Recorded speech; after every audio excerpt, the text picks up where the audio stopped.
말씀은 디모데전서 6장 13절부터 16절까지 말씀이고요. 우리 한 절씩 교독하도록 하겠습니다. 만물을 살게 하신 하나님 앞과 본디오 빌라도를 향하여 선한 증언을 하신 그리스도 예수 앞에서 내가 너를 명하노니 주 예수 그리스도께서 나타나실 때까지 힘도 없고 심판을 기약이 이르면 하나님이 그의 나타나심을 보이시리니 하나님은 복되시고 유일하신 주권자이시며 만왕의 왕이시며 만주의 주시오. 그에게만 잔향이 있고 한답이 마시고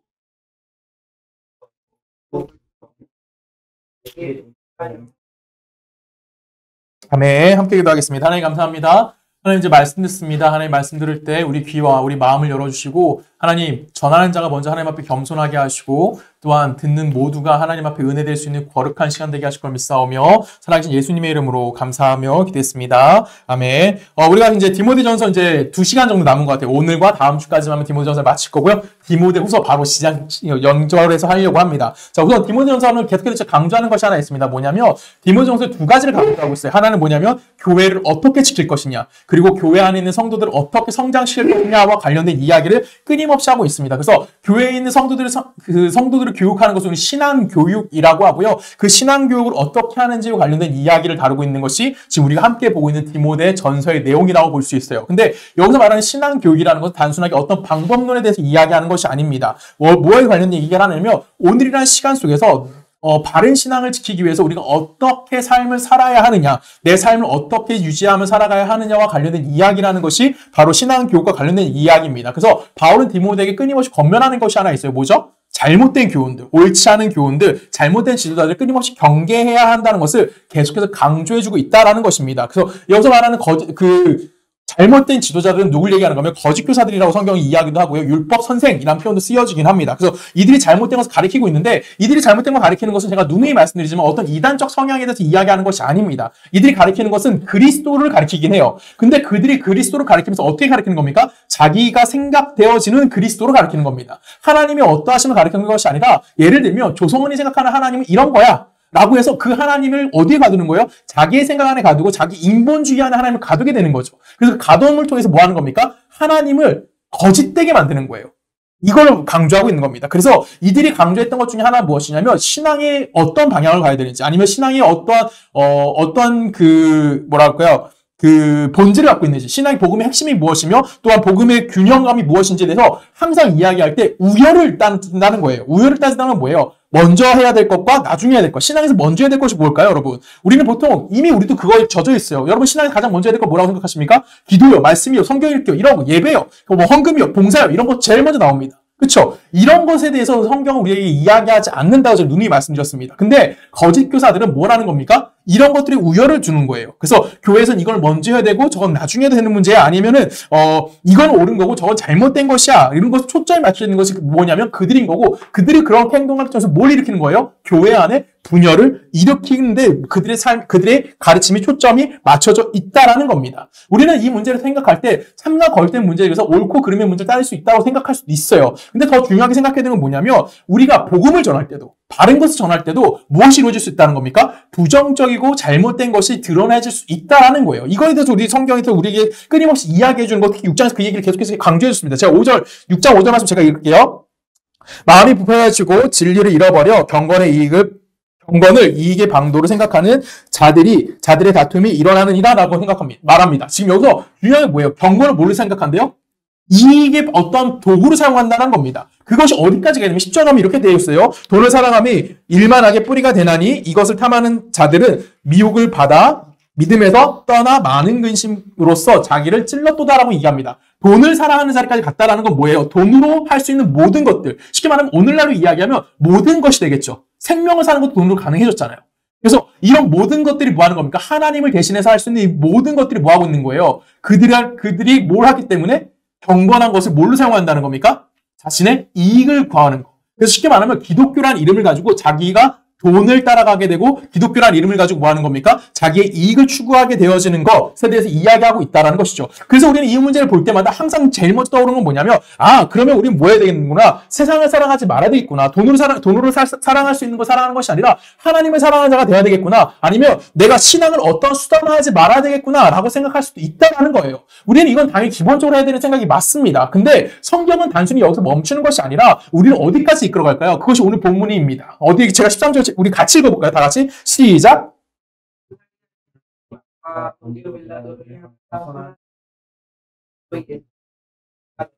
자, 우리를 어디로 인도하신대요? 하나님 어디까지? 앞까지 가는 거예요. 여러분 신앙, 그쵸? 신앙은 당연히 하나님 앞까지 가는 게 맞습니다. 근데 그 신앙이 또 어디 앞에 서야 된대요?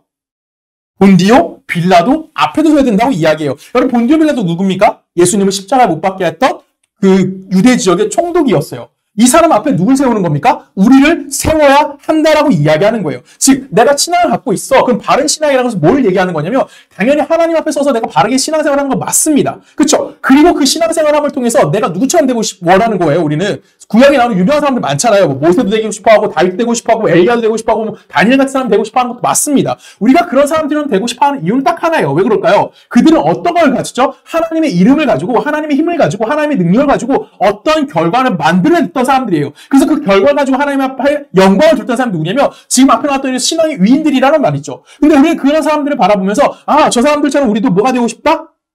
뭐가 되자는 거야? 이렇게 훌륭한 신앙을 가지고 있는 사람이 되어줘야 되겠다라고 이야기할 수 있는 거죠. 근데 이건 어디 앞에 쓸 때 이야기하는 거예요? 누구 앞에 쓸 때만 가능한 거예요? 하나님 앞에 섰을 때만 가능한 거죠. 여러분 세상 사람들이 모세가 하나님 믿었는지 안 믿었는지 궁금해할까요? 아무도 궁금하지 않습니다. 여러분 다윗이 하나님 믿었는지 하나님 믿지 않았는지 세상은 아무도 관심 갖지 않아요. 근데 그들이 어디 앞에 서야 된다고요? 누구 앞에 서야 된다고요? 빌라도 앞에 서야만 한다라고 이야기하는 거죠. 여러분 빌라도 앞에 선다는 것은 무슨 의미를 갖고 있을까요? 여러분 빌라도 앞에 누가 섰습니까? 예수 그리스도가 섰습니다. 예수 그리스도 빌라도 앞에 서서 뭐 했죠? 신문을 받게 되고 신문을 받은 그 결과가 무엇이냐면 십자가에 달려 죽음을 맞이하게 되었다라는 것이죠. 즉 빌라도 앞에 섰다는 것은 뭘 이야기하는 거냐면 우리가 인간이 만들어낼 수 없는 그 어떤 것을 이야기하는 겁니다. 그 어떤 것이 뭐예요? 바로 죽음 앞에 서게 만든다라는 거예요. 내가 신앙이 아무리 좋다고 할지라도 세상 앞에 서서 우리는 뭐 하는 자가 될 수밖에 없는 거냐면 죽음을 맞이할 수 있는 자가 되어질 수밖에 없다라는 것이 뭐라는 거예요? 빌라도를 앞에 우리가 서야 함에 대해서 이야기하는 겁니다. 하나님이 예수 그리스도를 지금 예로 들고 있는 거예요. 그 예가 뭐예요? 빌라도 앞에 섰습니다. 예수님이. 예수님 빌라도 앞에 죄가 있었을까요? 없었을까요? 당연히 죄가 없었어요. 그 죄 없는 예수님이 빌라도 앞에 서고 그가 잘못된 판결에 의해서 십자가에 달려 죽음의 자리까지 이끌림 받을 수밖에 없는 상황이 되어졌다는 것을 이야기하는 겁니다. 즉 예수 믿는 자의 삶이 뭐 하는 거예요? 하나님 앞에 내가 신앙을 지키기 위해서 바르게 살아가야 되는 것도 맞지만 예수가 능력이 없는 것이 아니고 힘이 없는 것이 아니었어요. 그럼에도 불구하고 예수님이 뭐 하셨다고요? 빌라도 앞에 뭐 하는 자가 된 거예요? 순종함을 통해서 십자가에 달려 죽음을 맞이할 수밖에 없게 되어졌다는 겁니다. 그래서 기독교가 여기서 어떤 오해가 생기게 되냐면 세상의 힘이 누굴 이겼다? 예수를 십자가에 못 박았구나. 그러면 이제 우리는 뭐 해야 되는 거야? 세상의 힘과 기독교의 힘이 맞서 싸워서 승리를 거둬줘서 세상을 무너뜨리고 기독교를 그 위에 세워야 되겠다라고 생각하는 매우 큰 실수를 범하고 있는 거예요. 이거는 모든 시간 동안 기독교인이 갖고 있는 충분하게 오해되고 있는 이야기고요. 기독교인들이 잘못 생각하고 있는 기독교의 하나의 모습이라고 생각합니다. 왜 그럴까요? 예수님이 우리에게 이렇게 말씀하십니다. 우리 마태복음 가볼까요? 한 절씩 교독합니다. 마태복음 26장 한 절씩 교독해볼까요? 제가 먼저 읽을게요. 예수께서 침묵하시거늘 대제사장들이 이르되 내게 너로 살아계신 하나님께 맹세하게 하노니 내가 하나님의 아들 그리스도인지 우리에게 말하라. 내가 너희에게 그의 인자가 있는 것과 이에 대제사장이 자기 옷을 찢으며 이르되 내가 신성모독을 하는 말을 하였으니 어찌 더 증인을 요구하리요? 보라 너희가 지금 이 신성모독하는 말을 들었도다라고 이야기합니다. 자, 여러분 이 배경은 언제 배경을 갖고 있냐면 예수님께 겟세마네 동산에서 이제 십자가에 달려 돌아가시기 직전에 대제사장들 잡혀와서 대제사장들에게 뭘 받는지 신문을 받고 있는 장소입니다. 그리고 대제사장들은 예수에게 시비를 계속 걸었어요. 여러 증인들을 세우고 예수의 어떤 오점을 찾으려 노력했지만 그들이 진짜 예수를 죽일 만한 증거를 찾을 수가 없었어요. 그래서 결론적으로 뭘 물어봤냐면 예수에게 질문을 던집니다. 여기서 뭐라고 질문 던지죠? 6절, 63절에 보면, 26장 63절에 보면, 마지막에 보면, 하나님의 아들 그리스도인지 우리에게 말하라! 라고 얘기해요. 이거는 쉽게 딱 한 단어로 뭐라고 표현했을까요? 너 메시아야! 라고 질문하는 거예요. 그리스도는 메시아라는 뜻이에요. 자, 그럼 너 메시아라고 질문 던집니다. 이때 예수께서 뭐라고 되시면 64절에 보면은 내가 말하노라 내가 아버지께 내가 너에게 이르노니 라고 인자는 건너를 타 쭈르륵 이야기를 합니다. 그러면 그 결론은 뭐예요? 내가 누구다? 메시아다라고 이야기하면서 대제사장들이 예수를 죽일 뭘 발견하게 돼요? 뭘 발견해? 근거를 찾게 되는 거죠. 뭐예요? 신성모독했다. 우리가 더 이상 무슨 증거가 필요하냐? 넌 신성모독했기 때문에 죽음을 맞이할 수밖에 없게 되어졌다라는 것까지 가게 되었다는 거예요. 여러분 1세기 때 그리스도는 어떤 자들이었어요? 메시아는 그 유대인들이 기다리고 있던 메시아는 어떤 자들이었습니까? 강력한 힘을 갖고 있어서 로마로부터 이스라엘을 구출해줄 자였다라는 것이죠. 그럼에도 불구하고 예수님은 자기를 메시아라고 표현함에도 불구하고 어떤 자리가 되는 거야? 이제 죽음으로 끌려가고 있는 모습을 보여주고 있다라는 거예요. 이것이 우리가 잘 생각해야 되는 가장 중요한 메시지인 겁니다. 여러분 예수님이 왜 십자가에 달려 돌아가셔야 돼요? 우리는 너무나 쉽게 어떻게 생각하냐면 예수님이 죽어야지만 내가 구원받을 수 있어. 그라고 생각하는 거예요. 그렇죠? 맞습니다. 예수님이 오신 이유는 뭐냐면 그 일을 하기 위해서 오셨다라는 거예요. 그래서 예수님은 그 순리에 뭐 하신 겁니까? 순응하셨다라는 거예요. 이것이 누구의 역할이라는 거냐면 바로 우리가 살아가야 되는 이 세상 속에서 우리의 모습이라는 겁니다. 그것이 오늘 성경에서 이야기하는 뭐예요? 빌라도를 향하여 라는 표현이 그 안에 담겨져 있는 뜻이라는 거예요. 이해 가십니까? 예수님은 분명히 그들이 원하는 메시아의 모습을 오지 않으셨어요. 그리고 예수님 십자가에 돌아가신 이후에 그 뒤에 뭐라고 말씀하십니까? 너희가 이제는 뭐 할 거야? 뭐 할 거야? 내가 죽고 나서 다시 새로운 모습으로 너희 앞에 진짜 너희들이 원하는 메시아의 모습으로 올 거야 라는 것을 그들에게 말씀해 주고 있는 거예요. 64절 하반절에 뭐라고 표현해요? 이후에는 언제예요? 예수님이 죽고 난 이후에요. 이후에 인자가 권능의 우편에 앉아 있는 것과 뭐예요? 예수님이 승천하신 것이죠. 그리고 또 뭐가 나옵니까? 하늘 구름을 타고 오는 것을 뭐 했다? 너희가 보겠다. 뭐 하는 거예요? 예수의 마지막 재림에 대해서 이야기하는 겁니다. 예수님이 십자가에 달려 돌아가신 이후에 이제는 뭐 하는 거예요? 정말 이 땅의 구원자로서 예수님이 강력한 힘을 갖고 이 땅에 내려오신 것에 대해서 이야기하고 있다는 거죠. 근데 우리 그리스도인들은 뭘 먼저 생각하는 거예요? 지금 당장 이 땅에서 내가 어떻게 살아야 되는 걸 생각하지 않고 지금 내가 뭘 타고 싶어 하는 거야? 구름 타고 싶어 하는 거예요. 내가 예수라는 이름으로 뭐 하는 거예요? 승리하고 싶어 하는 거고요. 내가 예수라는 이름으로 뭐 하고 싶어 하는 거예요? 내가 엄청난 힘을 갖고 싶어 하는 거고요. 내가 예수라는 힘을 가지고 뭐 하는 거예요? 이 세상에 나가서 싸워 이기고 싶은 거예요. 그래서 우리는 뭐 하는 거예요? 이 세상을 싸워서 이겨서 항상 승리를 거둬들이면서 내 안에 뭐가 있다고 자랑하고 싶은가? 내가 예수 믿는 자라는 거 자랑하고 싶다라고 이야기하는 거죠. 근데 여러분이 어떻습니까? 우리 삶은? 내가 예수 믿는 사람이라 자랑할 만한 삶을 자랑하실 만하십니까? 아니죠. 우리 그렇게 살지 못해요. 그래서 우리 안에 끊임없이 뭐만 있는 거예요? 어려운 삶만 있는 거고 어려운 문제만 남아있는 거예요. 내가 이 세상을 살면서 예수 믿는 자들이 뭐 하는 거예요? 남들보다 좀 더 나은 모습 살았으면 좋겠는데 그렇지 못한 모습 때문에 우리 정말 뭘 끌어오고 있는 거예요? 예수라는 이름을 끌고 와서 경건을 우리의 이익의 방도로 사용하려고 한다는 것이죠. 그것이 우리 안에도 발생하고 있는 거예요. 많은 목사님들이 거기서 실패했지만 목사님들만 실패한 것이 아니라 우리도 역시 뭐 하고 있는 거예요? 그 안에서 동일한 모습으로 실패되어지고 있다라는 거예요. 세상이 교회와 예수 믿는 사람을 세상의 법과 세상의 힘으로 잠깐만 유혹합니다. 뭐라고요? 이렇게 하면 잘 먹고 잘 살 수 있을 거야. 너희 여기 투자하면 너 이거 한번 눈 감아서 이거 좀 나쁜 짓 하면 너는 앞으로 평생 잘 먹고 잘 살 수 있을 거야 라고 우리를 유혹한다라는 거죠. 근데 우리 신앙을 갖고 있잖아. 신앙을 갖고 있으면 우리 잠깐 뭐 할 수밖에 없어? 거기서 반대되는 데로 갈 수밖에 없는 거예요. 반대되는 데로 가다 보니까 우리는 예수를 믿음에도 불구하고 현실적인 보상이 우리가 주어져 안 주어져? 하나도 주어지지 않아요. 그래서 우리는 뭐 할 수밖에 없는 거예요? 내 안에 분노가 일어날 수밖에 없는 거죠. 어떤 분노가 생깁니까? 하나님이 내 기도에 응답해 주지 않는구나. 하나님에 대한 원망이 드러나게 되고요. 세상에 보상이 없기 때문에 이 세상에 대해서 우리 또 뭐 하는 거예요? 반항심이 생기고 이 세상에 대해서 분노하는 마음이 우리 마음에 생길 수밖에 없다라는 겁니다. 이거는 내가 뭘 아직 모르는 거야. 하나님이 우리의 삶을 어떻게 인도하시고 내가 그 말씀에 순종하는 종의 노릇하는 것이 무엇인지를 아직 잘 이해하지 못하고 있다라는 거예요. 그래서 여러분 이 말씀을 잘 기억하셔야 되는 겁니다. 오늘 본문은 우리에게 뭐라고 얘기하고 있어요? 하나님 앞과 본디오 빌라도를 향하여. 쉽게 말하면 하나님 앞에 신앙을 지키는 거 오케이. 그 신앙을 가지고 누구 앞에 써야 된다고? 이 세상 앞에 쓰는데 그 이 세상 앞에 쓰는 모습은 어떤 신앙이라는 겁니까? 예수가 빌라도 앞에서 그 빌라도의 말에 순종했던 것과 동일하게 빌라도의 심판에 순종해서 그 십자가에 달려 돌아가신 것과 동일하게 우리 역시 이 세상에 뭐 하라는 겁니까? 그 순종함을 동일하게 가져야 함에 대해서 이야기하는 거예요. 우리 계속 성경 읽어볼까요? 마태복음 27장 11절입니다. 우리 하나씩 교독할까요? 예수께서 총독 앞에 섰음에 총독이 물어 이르되, 이게 총독은 누구를 얘기하냐면 빌라도예요. 물어 이르되 내가 이스라엘 왕이냐? 예수께서 대답하시되 내 말이 옳도다 하시고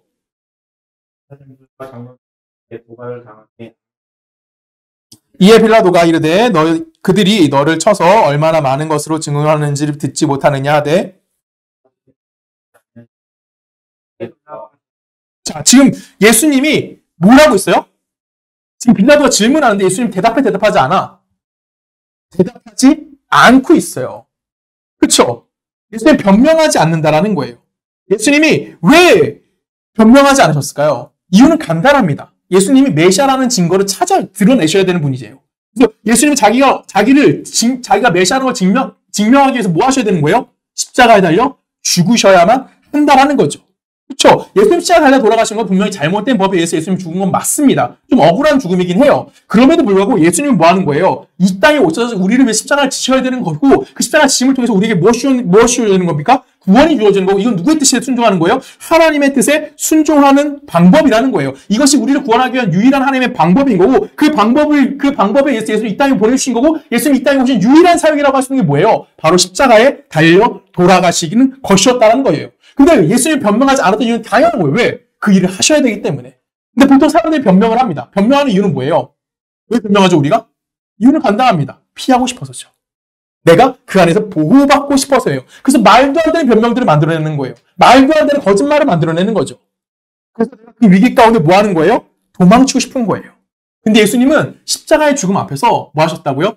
변명하지 않으셨다고요. 왜? 왜 그럴까요? 잘못된 것을 알았지만 그것이 누구의 삶이라는 겁니까? 그리스도인들의 삶이라는 것을 우리들에게 보여주시는 거예요. 십자가를 지시는 것은 그 십자가 지시는 것 이외에 어떤 방법도 우리에게 구원받지 못한다라고 이야기하는 거예요. 우리 안에 죽은 자 살려낼 수 있는 자가 있습니까? 우리 안에 어떤 하나님의 영을, 구원받은 영을 가질 수 있는 자들이 있습니까? 없습니다. 우리가 구원받을 수 있는 유일한 방법은 예수가 십자가에 달려 죽을 수밖에 없는 거예요. 그 삶을 실천하기 위해 누가 이 땅에 오신 겁니까? 예수가 우리에게 보여주신 거예요.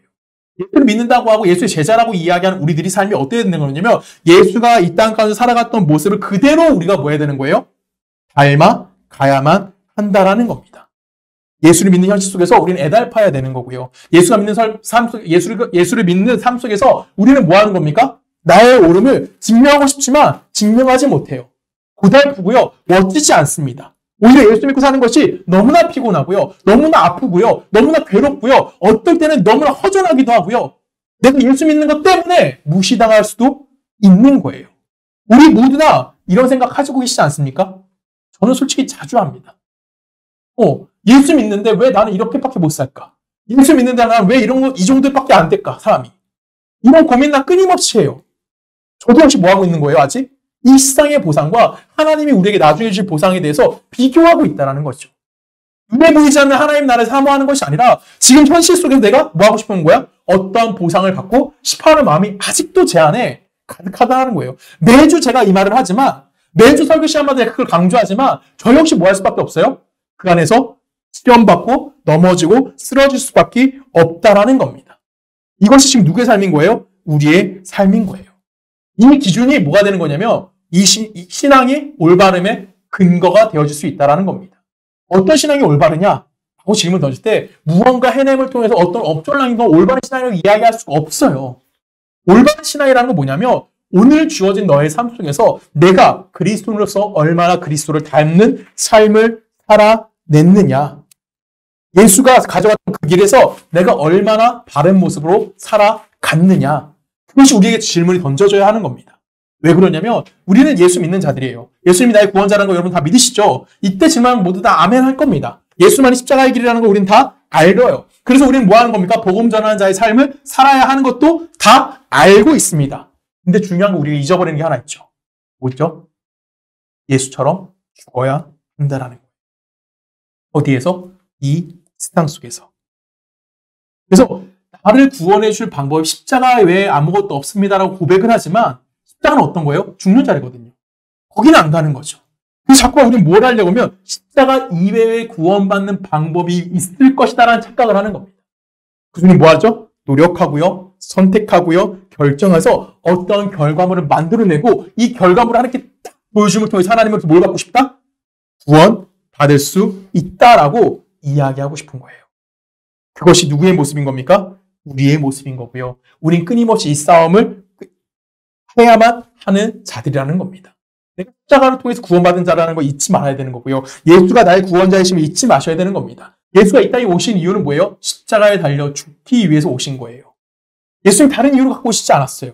여러분, 예수님이 수많은 기적들을 일으키셨습니다. 근데 기적이 중요한 것과 하나도 안 중요한 걸까요? 엄밀히 따지면 하나도 중요하지 않아요. 왜? 그거는 예수님이 하나님의 아들됨을 메시아가 되심을 증명할 수 있는 것이 아니거든요. 당신이 메시아라는 걸 증명할 수 있는 유일한 건 뭐예요?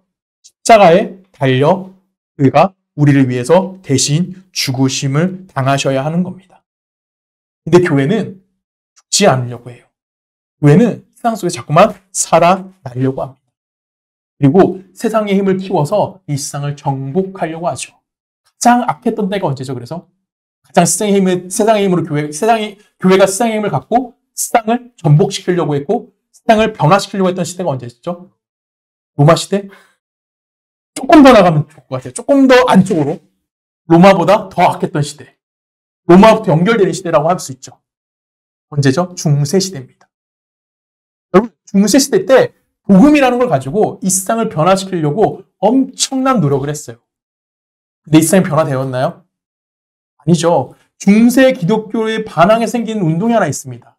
이게 뭐죠? 우리가 잘 아는 르네상스 운동이에요. 르네상스 운동은 신성을 배제시키는 거예요, 우리 안에서. 인성을 추구하자는 거예요. 신 필요 없다고요. 그게 르네상스의 가장 기본 베이스거든요. 그것이 일어나면서 끊임없이 그 르네상스 이후에 문해혁명 기간이라고 하잖아요. 그 한 200년 정도를. 이 문해혁명 기간 동안에 다른 종교를 공격했는 사람들이 아니에요. 끊임없이 어디만 공격해요? 기독교만 공격했고요. 지금도 뭐 하고 있어요? 기독교만 공격받고 있어요. 왜 그럴까요? 기독교가 기독교의 본질을 상실해 버렸기 때문에 그래요. 우리는 우리의 본질이 없이 잠깐만 뭘 추구하는 거예요? 세상과 동일한 힘을 추구하고 있어요. 여러분, 기독교의 본질이 뭐죠? 기독교의 본질. 제가 이렇게 빌립보서 4장으로 가볼까요? 4절 5절 제가 있습니다. 주 안에서 항상 기뻐하라. 내가 다시 말하노니 기뻐하라. 너희 관용을 모든 사람에게 알게 하라. 주께서 가까우시니라. 하나님께서 서초 동네 교회에게 주신 말씀입니다. 우리 교회가 시작되어질 때 하나님이 우리 교회에게 주신 말씀 뭐예요? 관용이란 단어입니다. 그럼 관용은 쉽습니다. 딱 한마디로 표현은 뭐예요? 내가 옳아요. 내가 맞아요. 근데 내가 지는 거예요. 그게 관용인 거예요. 예수님이 세상을 이기는 걸 갖고 계셨어요. 예수님은 옳으셨고요. 예수님은 맞으셨어요. 근데 예수님이 진 모습, 그 모습대로 우리를 불러주셨고요. 지금 한국교회는 어떤가요? 정말 미안하지만 한국교회는 세상의 힘을 키워서요. 그리고 세상의 힘을 키워서 누구랑 싸우죠? 나라와 싸워요. 나라와 싸워서 뭐예요? 나라와 싸워서 이기려고 하죠. 세상법과 싸워서 세상의 힘으로 세상법을 이기려고 합니다. 그리고 거기다 한마디 붙이죠. 이것이 하나님 나라를 이 땅 가운데 실현하는 방법이다. 여러분, 하나님 나라는 어떻게 세워질까요? 여러분, 하나님 나라 어떻게 세워져요? 하나 할걸요? 예수 그리스도가 재림할 때 하나님이 가지고 오시는 나라가 하나님 나라예요. 그럼 우리가 죽으라고 노력한다고 할지라도 하나님 나라가 이 땅 가운데 실현될까요? 절대 안 돼요. 여러분, 이때 아멘 하셔야 되는 거예요. 우리가 어떤 업적을 사온다 할지라도 그건 하나님한테 아무런 도움이 되지 않는다고요. 왜요? 예수가 재림할 때 그때서야 하나님의 나라가 이 땅 가운데 실현되어질 수 있는 거예요. 그때 잠깐 우리는 뭐 하려고 해요? 내가 힘을 키워서 내가 더 많은 사람들이 복음을 전하고 내가 힘을 키워서 이 나라 대통령이 예수를 믿고 이 나라 국회의원 몇 명이죠? 우리가? 200명인가? 300명, 300명이죠. 300명이 된 국회의원 하나님 믿어. 그럼 이 땅이 하나님의 나라가 되나? 절대 안 되는 거예요. 근데 우리 자꾸만 뭐 하고 싶어요? 그렇게 하고 싶어 하는 거죠. 교회가 지금 그렇게 하고 있다고. 세상의 힘을 바꾸고 싶어 하고요. 교회 안에 뭐 정치하는 사람들 한 명 오면 땡큐에서 막 강단에 세워서 막 인사시키고 왜? 힘을 키우겠다는 거예요. 웃기죠? 우리는 어디 나라를 바라봐요? 이 땅을 바라보는 자들이 아니라 하나님의 나라를 바라보는 자들이. 우리 스스로가 스스로 뭐 하고 있는 거예요? 모순 덩어리의 모습을 가지고 있는 거예요. 지금 이게 누구의 모습이에요? 한국교회의 모습이라. 한국교회 목사라고 하는 저 역시 저도 모순 덩어리인 겁니다. 저도 그렇죠. 돈 많은 사람 왔으면 좋겠고 유력자가 왔으면 좋겠어 우리 교회. 저 역시도 그렇습니다. 우리는 끊임없이 이 싸움을 해야만 하는 거예요. 여러분 예수 믿으면 누굴 닮는 거냐? 누굴 닮아야 되는 거예요? 예수를 닮는 거고요. 예수 성품을 갖는 거고요. 그 안에서 내가 예수의 성품을 갖고 있기 때문에 이 세상 것을 추구하지 않고 자족할 수 있는 자가 되는 거고요. 인내하며 살아날 수 있는 자가 되어줄 수 있다는 겁니다. 근데 우리는 잠깐만 예수를 닮으려고 하지 않고 세상의 것 쫓아가려고만 해요. 그래서 한국교회는 뭐가 없어요? 넉넉함이 없어요. 한국교회는 너무나 조급하고요. 한국교회는 너무나 급합니다. 이것이 한국교회의 현실인 거고요. 한국교회의 비극이라고 이야기할 수 있는 거고 결론적으로 아담이 졌던 죄가 지금 우리 가운데 있는 거예요. 그럼 한국교회 뭐 하고 있어요? 죽어가고 있잖아요. 여러분 한국교회 성공한 것 같습니까? 수많은 교회들이 세워졌어요. 너무나 큰 교회들이 세워졌고요. 주요한 교회들이 세워졌어요. 근데 여러분 한국교회가 성공한 게 있어요? 없어요. 한국교회 성공한 딱 하나 있네요. 자, 미친 듯이 늘었었죠. 전 국민의 25%가 기독교인이다. 와, 지금은요? 초등학교 3%입니다. 중고등학교 몇 프로나 될까요? 저는 거의 없을 것 같아요. 한 1, 2%? 내가 예수 믿는다고 이야기하시는 친구들이 있을까요? 창피해서 얘기 못해요. 교회를 다녀. 나 교회 다녀. 나 주일날 교회 가야 돼. 그 말을 못한다고 요즘 애들이. 왜? 교회 다닌다고 하면 놀려요. 아, 제 교회 다닌대. 제 이상하네. 그 정도가 지금 한국교회 뭐 하고 있어요? 잠이 졌다. 숫자 노름 끝났어요. 언제까지 숫자 노름 할 거예요? 아무도 못해요, 이제 그 말. 그리고 우리 솔직히 말하면 한국교회에 존경받을 만한 목사님을 잃어버렸어요. 예전에 많이 계셨어요. 정말 훌륭한 목사님 너무나 많았어요. 자기의 삶을 갈아놓으신 분 계시고요. 자기의 모든 걸 포기하시고 정말 오직 가셔서 목회하셨던 분 계세요. 근데 정말 미안한 건 저 역시도 그렇지만 요새 시골교회에 목사님이 없어요. 목사님이 아무도 없어서 시골교회가 문을 닫아버려요. 이게 지금 한국교회의 현실인 거예요. 이제 우리는 숫자도 이야기하지 못하는 시대가 됐어요. 우리의 수준이고 우리의 현실인 겁니다. 이제 우리 숫자 노름 그만하고 우리 교회 숫자 노름 할 것도 없지만 우리 안에서 뭐 해야 되는 거예요? 스스로를 돌아봤으면 좋겠어요. 각자의 삶의 모습을 돌아보고 내가 얼마나 그리스도를 닮아가고 있는지, 내가 이 땅 가운데 빌라도 앞에서 내가 그리스도로서 얼마나 삶을 살아내고 있는지 그 싸움을 할 수 있는 우리 모두가 되기를 주님으로 부탁드립니다. 우리 요한계시록 같이 읽습니다. 이거 한 절씩 읽을까요? 요한계시록 21장입니다. 또 내가 새 하늘과 새 땅을 보니 처음 하늘과 처음 땅은 없어졌고 바다도 다시 있지 않더라.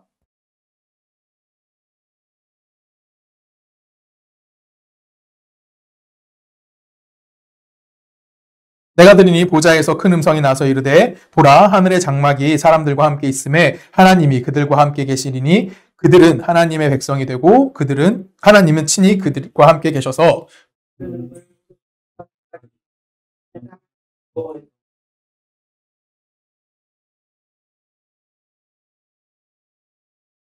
아멘. 이게 어느 나라예요? 하나님 나라거든요.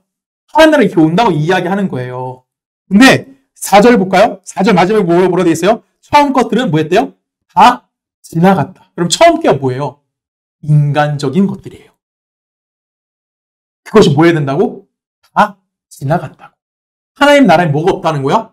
인간적인 게 하나도 존재하지 않는다라는 거예요.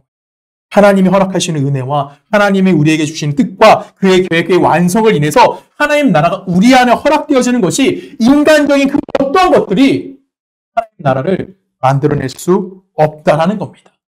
하나님은 우리를 가지고 하나님 나라를 만들지 않으시고요. 하나님 이 땅을 전복시켜서 하나님 나라로 만들지 않으시는 거예요. 하나님의 나라는 누가 만드시는 겁니까? 하나님이 만드시는 거고요. 우리는 그 안에서 우리에게 주어진 일, 책임, 그것만 감당하면 되는 겁니다. 우리가 이 세상을 변화시켜서 하나님 나라 만든다? X예요. 틀렸어요. 불가능한 일이에요. 그거는 가능할 수가 없는 겁니다. 여러분, 우리가 해야 될 일, 그 일만 하시면 돼요. 어떤 일입니까? 회사원으로서, 가정의 아버지로서, 교회의 목사로서, 교회의 성도로서 우린 그 일을 하는 거예요. 그 일 속에서 내가 그리스도인으로서 가져야 되는 책임감을 갖고 살아야 하는 겁니다. 빌라도가 이런 변명하지 않는 예수를 바라보면서 하나님 나라에 살아가는 예수를 바라보면서 이해했을까요? 이해하지 못했어요. 변명하지 않는 그 예수를 바라보면서 빌라도가 요한복음 19장 12절에 보면은 예수를 놓아주려고 해요. 예수를 살려주고 싶어 해요. 왜? 이 사람 죄가 없는 것 같은데 누굴 이해하지 못하는 거예요? 하나님의 나라를 이해하지 못했던 거죠. 예수의 행동은 세상에서 이해할 수 없는 겁니다. 그리스도인의 삶은 누가 이해할 수 없는 거예요? 이 세상이 이해할 수 없는 겁니다. 예수님은 수많은 기적을 일으켰어요. 오병이어를 살리셨고요. 죽은 자를 살리셨습니다. 그럼에도 불구하고 빌라도의 세상 지위 앞에 예수님은 뭐 하셨습니까? 순종하셨습니다. 이것이 바로 무슨 얘기예요? 오늘 설교의 핵심인 거예요. 신앙적인 거는 신앙적인 데서 이야기하는 거고요. 세상에서는 세상의 법 아래서 우리가 할 수 있는 최선의 책임을 갖는 겁니다. 이것이 하나님 나라의 시민인 거고 하나님의 뜻을 따르는 자의 삶의 모습인 거예요. 여러분, 예수님께서 이 세상을 사시면서 이 세상의 법에 질서에 순종하면서 사셨습니다. 질서를 외면하지 않으셨고요. 하나님의 이름으로 이 세상을 정복하지도 않으셨습니다. 예수님은 뭐 하셨습니까? 자기가 해야 되는 일, 거기에만 다 하셨어요. 그리스도도 동일한 겁니다. 우리가 이 세상에서 하나 딱 해야 되는 게 뭐예요? 이 세상 속에서 싸워야 되는 거 딱 하나입니다. 시대 정신과 싸우는 거예요. 여러분, 시대 정신이 뭡니까? 간단하죠. 시대 정신 딱 하나죠. 약육, 강식입니다. 그리고 자기 자신만을 생각하는 삶. 이것과 우리는 뭐 하는 거예요? 싸우는 거예요. 그 싸움만이 누구의 역할인 거예요? 바로 우리가 이 땅 가운데 살아가야 되는 역할인 겁니다. 자, 우리 말씀 하나만 더 같이 읽어볼까요? 우리 마태복음 27장 갑니다. 누가복음이네요. 누가복음 22장 먼저 읽게요. 누가복음 22장 28절 우리 한 절씩 교독합니다. 너희는 나의 모든 시험 중에 항상 나와 함께한 자들인즉 너희로 내 나라에 있어 내 상을 먹고 마시며 또는 보좌에 앉아 이스라엘 12지파를 다스리게 하려 하노라 라고 얘기합니다. 이건 예수님이 최후의 만찬 때 하셨던 이야기예요. 최후의 만찬 하시고 이제 예수님 뭐 하실 거예요? 십자가에 달려 죽음을 맞이하실 겁니다. 그러면 이 땅 가운데 무슨 일이 발생하게 되는 거죠? 예수가 부지하게 되는 거예요. 그 부재를 누구에게 맡기는 겁니까? 예수님의 제자들에게 맡기는 거예요. 우리가 흔히 말하는 제자 훈련처럼 어떤 엘리트를 만들어내는 것이 아니라 뭐 하는 겁니까? 모든 제자에게 이야기하시는 거고 제자들이 가져야 되는 어떠한 목표에 대해서 이야기해 주는 겁니다. 28절에 보면 이렇게 표현하고 있습니다. 너희는 나의 모든 시험 중에 항상 나와 함께한 자들인즉 이라고 얘기해요. 그러면 예수님의 제자들은 예수님이 당했던 시험 중에 모두 다 함께 했다는 거죠. 그럼 예수님이 당했던 시험이 뭘까요? 예수님이 당했던 시험. 딱 하나예요. 뭘까요? 가장 대표적인 게 뭘까? 가장 대표적으로 얘기할 수 있는 게 예수님이 40일 금식, 공생이 시작하기 전에 40일 금식 기도하시죠. 그리고 첫 번째로 당했던 시험이 뭐죠? 사탄이 와서 예수님을 시험하십니다. 네가 만일 하나님의 아들이거든 돌을 떡으로 만들어라. 성전에서 띄워내려라. 뭐하면 하나님의 아들이요. 자, 하나님의 아들이거든 사탄이 예수가 하나님의 아들인 걸 알았죠. 근데 뭘 만들어요? 기적을 일으키라는 거예요. 돌을 떡으로 만드는 기적을 만들어서 네가 하나님의 아들인 걸 증명해. 성전에 띄워냈는데 천사가 널 잡았어. 네가 하나님의 아들인 걸 증명해. 증명할 수 있을까 없을까? 증명할 수 있겠지. 그렇죠? 돌떡 만들 수 있어요? 못 만들어. 그렇게 할 수 있는 사람 어디가 있어? 예수 돌을 지켰다니까? 그런 기적으로 예수님이 자기가 메시아인 것을 증언할 수가 없다는 거죠. 예수님은 뭐 하셔야 되는 거예요? 십자가에 달려서 죽음을 맞이하셔야 되는 거예요. 그리스도의 정체성은 어떤 기적을 일으키는 자가 아니라 그리스도의 정체성은 모든 인류를 구원하시기 위한 하나님의 계획, 십자가에 달려 대속 제물이 되시는 것. 그걸 누가 봤다고요? 예수님의 제자들이 본 거예요. 당신이 짊어져야 될 책임을 어떠한 기적으로 변화시키지 않고 예수는 당신이 짊어져야 되는 십자가를 지심을 통해서 자신이 누구심을 증명한 겁니까? 메시아 되심을 증명했다라는 거예요. 이 얘기가 십자가를 달렸을 때도 나옵니다. 시작과 마지막은 뭘로 증명되는 거예요? 네가 하나님의 아들이거든. 마태복음 갑니다. 해주시기도 합니다. 이르되 성전을 헐고 사흘에 지을 자여 내가 만약 하나님의 무거든 아들이거든 자기를 구원하고 십자가에서 내려오라 하매 그가 남을 구원했을 때 자기는 구원할 수 없도다. 그가 이스라엘의 왕이로다. 지금 십자가에서 내려올지어다. 그리하면 우리가 믿겠노라. 지혜하니 하나님이 원하시면 이제 근데 많은 함께 십자가에 못 박힌 강도들도 이와 같이 욕하더라. 자, 지금 뭐라고 하는 거예요? 계속해서 나오는 건 뭐예요? 네가 하나님의 아들이면 내려와. 네가 하나님의 아들은 내려와 증명해. 예수님 그때 아무 말씀 안 하십니다. 뭐 하시는 거예요? 침묵하시는 거고요. 하나님의 말씀에 순종하시는 거예요. 뭘 들으면서? 비웃음과 조롱을 들으면서. 그 누구의 삶이라는 거예요? 앞으로 예수님의 제자들의 삶이라는 거예요. 예수님의 제자들도 비웃음과 이런 시험 속에서 뭐 했습니까? 그들의 삶을 마감했죠. 우리 이걸 뭐라고 표현합니까? 순교라고 이야기해요.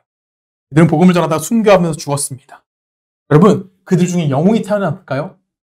아무도 로마를 전복시킨 사람이 없고요. 로마의 왕권을 빼앗은 사람도 없습니다.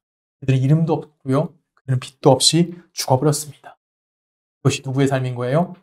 바로 우리 모두의 삶인 거고 우리가 짊어진 책임이라는 겁니다. 근데 우리는 이를 자꾸만 거부하죠. 예수님이 당한 시험을 기억하지 않습니다. 세상 힘을 갖고 싶어 하고요. 그 위에 신앙이라는 이름을 쓰고 싶어 해요. 하나님한테 빨리 응답해달라고 우리 모두 하죠. 금식 기도도 합니다. 작도 하고요. 우리 뭐 철야 기도도 하고 상 기도도 갑니다.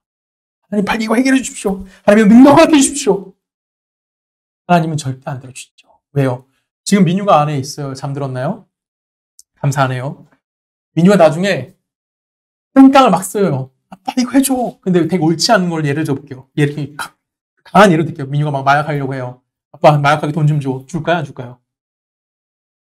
절대 줄 수 없는 거예요. 그렇죠? 바른 길이 가는 것이 아니기 때문에. 내가 신앙의 이름으로 자꾸만 세상의 힘을 구하기 때문에 하나님은 우리에게 뭐 하는 거예요? 그것을 허락지 않으시는 거예요. 근데 우리 정말 거기에 미련을 두는 거죠. 이 미련 때문에 우리 신앙이 뭐 하는 거예요? 자꾸만 그 자리에 멈춰 있는 거예요. 자꾸만 우리는 맞다, 틀리다 이런 얘기만 하는 거고요. 옳다, 그르다 이런 얘기만 하는 거예요. 여러분, 우리가 원수를 사랑할 수 있을까요? 힘들어요. 그렇죠? 원수에게 져줄 수 있을까요? 그것도 못하죠. 우리는 나를 핍박하는 자들을 위해서 기도해 줄 수 있나요? 못해요. 우리는 이런 것도 못하는 자들입니다. 우리는 갈 길이 너무나 멀었어요. 잠깐만 다른 더 큰 걸 기대하는 거죠. 그래서 우리는 아직 더 뭐 하는 거예요? 하나님 앞에 쓰는 문제에서는 잘하고 있을지 모르지만 빌라도 앞에 서서 있는 법, 이 세상 속에서 내가 살아갈 때 어떤 삶을 살아야 되는지, 그리스도인들은 어떤 도덕성을 가진 자들이 아니에요. 그것 이상으로서 내가 내 신앙을 현실 속에서 실천하는 자들이 되어져야 되는 거고요. 이 싸움은 평생 걸친 싸움이 되어져야만 한다는 겁니다. 여러분 원수 다 있으실 거예요. 싫어하는 사람도 있을 거고 여러분을 싫어하는 사람도 있을 겁니다. 여러분들의 원수가 여러분이 기도한다 변화받을까요? 하나님 저 원수를 내가 기도합니다. 저 원수가 변화돼서 내가 편하게 살고 싶습니다. 이게 여러분들의 기도죠. 원수는 변하지 않아요. 원수를 위해서 여러분 기도하는 이유는 내 짐을 덜어내고 싶은 거죠. 솔직히. 여러분, 믿음이라는 건 뭘까요? 믿음이라는 건 예수 믿고요. 천국 갑니다가 아니라 예수 믿고 겁나 힘듭니다. 이걸 인정할 수 있느냐라는 거죠. 그게 믿음인 거예요. 예수 믿었더니 고통이 생겼고요. 예수 믿었더니 짐이 되어지는 거예요. 세상의 유혹과 세상의 시험 앞에서 핍박을 받고요. 하나님의 백성이라는 이름으로 자꾸만 너무 어려운 삶을 살아갈 수밖에 없는 거. 고통의 삶을 살아갈 수밖에 없는 거. 그 삶을 살고 있는 게 믿음을 갖고 있느냐라고 질문 던지는 겁니다. 근데 꼭 그렇지는 않아요. 이런 사람도 있을 거예요, 여러분. 어떤 사람이냐면, 나 예수 믿고 너무 행복해. 이런 사람 있을까, 없을까? 있어요. 그러면은 뭐 해야 돼? 이런 멍청한 놈아 그런 게 어딨어라고 얘기하면 안 되고, 그 사람에 대해서 뭐 해야 돼요? 칭찬해주고 동의해주시면 돼요. 왜? 그 사람의 앞날은 어떨까? 앞으로 깜깜할 거니까요. 여러분, 깜깜한 게 어떤 그런 염세적이나 부정적인 의미는 아닌 거 다들 아시죠? 그쵸? 다들 아시리라고 믿어요. 진짜를 갖고 있다면, 우리가 영원한 하나님의 믿음을 갖고 있다면, 우리는 이상의 것으로 만족할 수 있는 자들입니까? 만족할 수 없는 자들이기 때문에 이 세상에서 행복하다고 이야기하는 것이 아니라 나는 어디 안에 거하는 거예요? 하나님 안에 거하고 그분의 능력으로 내 안에 기쁨, 내가 말을 표현할 수 없는 어떤 기쁨을 갖고 있는 거예요. 그 기쁨 때문에 우린 뭐 하는 겁니까? 이 세상에서 하나님 나를 얼마나 사랑하시는지 이해하는 거고 이 세상 것보다 하나님이 더 큰 것을 알기에 누굴 포기하지 못하는 자가 되는 거예요? 하나님을 포기하지 못하는 삶을 살고 있는 자들이라는 겁니다. 신앙은 무엇을 믿었다, 무엇을 믿지 않았다가 아니에요. 신앙은 무엇이 받고 무엇이 틀렸다도 아닙니다. 신앙은 구원받았냐, 구원받지 못했냐, 뭐 이런 얘기도 하는 것도 아니고요. 어떤 지식을 전달하는 것도 아니고요. 그래, 나 할 수 있어! 이런 결단의 문제도 아닙니다. 신앙이라는 건요, 내가 하나님의 자녀로 부름받았다는 것을 부인할 수가 없게 되어지는 거예요. 내가 이 세상 그 어떤 것들로도 하나님을 대체할 수 없다는 것을 이해하기 시작한 것. 그게 뭐예요? 그것이 신앙인 거고요. 그 신앙을 갖고 있으면 우린 뭐가 되는 겁니까? 이 현실 속에서 책임감 갖는 그리스도인으로 살아가게 되어지는 거예요. 저는 어떤 책임감 갖고 살아야 되냐면 여러분 앞에 목사라는 책임감 갖고 사는 겁니다. 그렇죠? 저는 그 삶을 살아가는 거고요. 여러분들은요. 성도로서, 아버지로서, 부인으로서, 자녀로서, 또한 부모로서의 책임을 갖고 살아가는 거예요. 교회는 이걸 가리키는 곳이고요.